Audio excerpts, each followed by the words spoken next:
विष के समान हम मदिरा को देखेंगे, मांस को देखेंगे, तो उसी कोटि का है हमारे लिए वो भाव विषय भोगों का।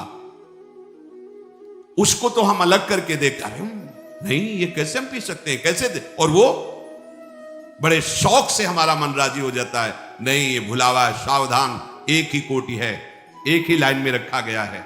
यदि परमार्थ अध्यात्म के पथिक हो तो ऐसा नहीं।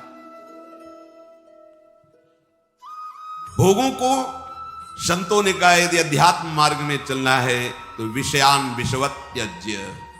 जैसे विष को हम खा नहीं सकते, चाहे सुंदर रबड़ी में डाल के दिया जाए या खीर में डाल के दिया जाए, कोई हमें कान में बता दे कि विष है, इसमें विष मिला है, बस अब हम खा नहीं सकते, चाहे हाथ जोड़े चाहे पैर जोड़े।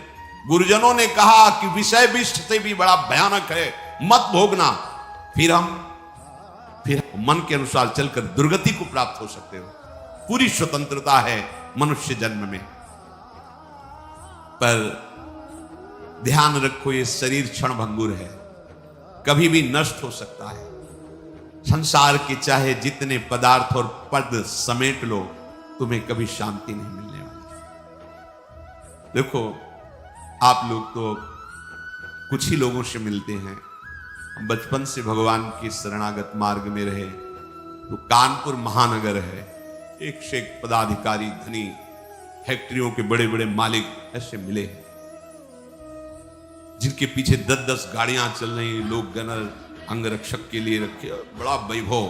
और जब एकांत में मिले हैं, उन्होंने अपनी बात कही है, तो एक साधारण पुरुष से भी ज्यादा वो अशांत है। एक किसान आराम से मेहनत करके 4 रोटी खा के सो जाता है, उनको नींद भी नहीं आती। ऐसी परिवार में कलह है, वैभव इतना है, ऐसे परिवार के आचरण को देख देख के जल रहा है, अशांत हो रहा है। क्यों? फिर सिद्धांत गलत हो जाएगा। भगवान से विमुख को स्वप्न में भी शांति नहीं मिल सकती।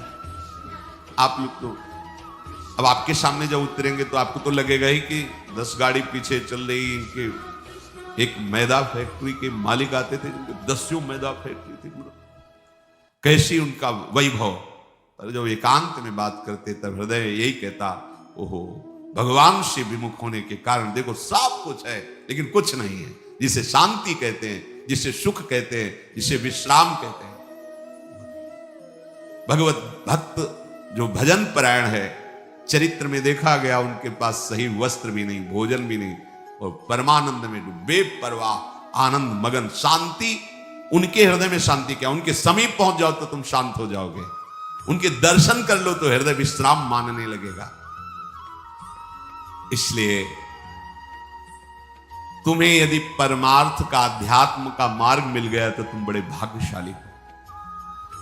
अब तुम्हें सावधानी ये रखनी कि मार्ग छूटने न पावे। अध्यात्म मार्ग बहुत बड़ी कृपा से मिलता है। ये हम लोग अज्ञानी हैं, पाए रतन चिन्ह्यो नहीं, दीन्ह्यो करते डाल। ये माया श्री कृष्ण की मोहे सब संसार। दुख के समुद्र से निकलने का अवसर मिल गया है, सावधान हो जाओ। तुम्हें तृप्ति और बोध इसी अध्यात्म मार्ग में मिलेगा, केवल अध्यात्म मार्ग में मिलेगा, लोक में नहीं। अभी एक दिन एकांतिक में 20 वर्ष का नया बालक होगा, बड़े आर्त भाव से कह रहा था कि मेरी बड़ी दुर्दशा हो गई, विक्षिप्त सा हो रहा हूं, मैंने ऐसी अपवित्र हस्तक्रिया की जिससे अपने ब्रह्मचर्य को नष्ट किया। आज हमारा जीवन ऐसा खोखला हो गया कि अंदर से अशांत, हर समय में बहुत कष्ट में रहता हूं, बहुत परेशान हूं, अब क्या करूं। सोचो, अभी 20 वर्ष की अवस्था, अभी तो यौवन का रंग आने वाला है और वो अपने आप को इस स्थिति में ले गया, अब क्या होगा। बस किस हेतु से गया वो ऐसी स्थिति में? एक जनेंद्री ने फंसा लिया कि इसके घर्षण में सुख है। स्थिति क्या हुई? पूरे जीवन की नींव नष्ट कर दी। सुख का और तृप्ति का एकमात्र उपाय अध्यात्म है। देखो, पूर्व इतिहास में, शास्त्रों में पाया गया, चाहे राजा का राजकुमार हो या किसी गरीब का लड़का हो, दोनों गुरुकुल में एक समान रहते थे। गुरुकुल में 20 वर्ष 25 वर्ष तक शास्त्र शिक्षा, ब्रह्मचर्य, संयम, नियम, फिर अपने अपने अधिकारानुसार गृहस्थ धर्म या विरक्त धर्म का अनुसरण। तो गृहस्थ में भी रहते हुए महात्मा ही रहते थे, क्योंकि उनकी नींव बन गई है।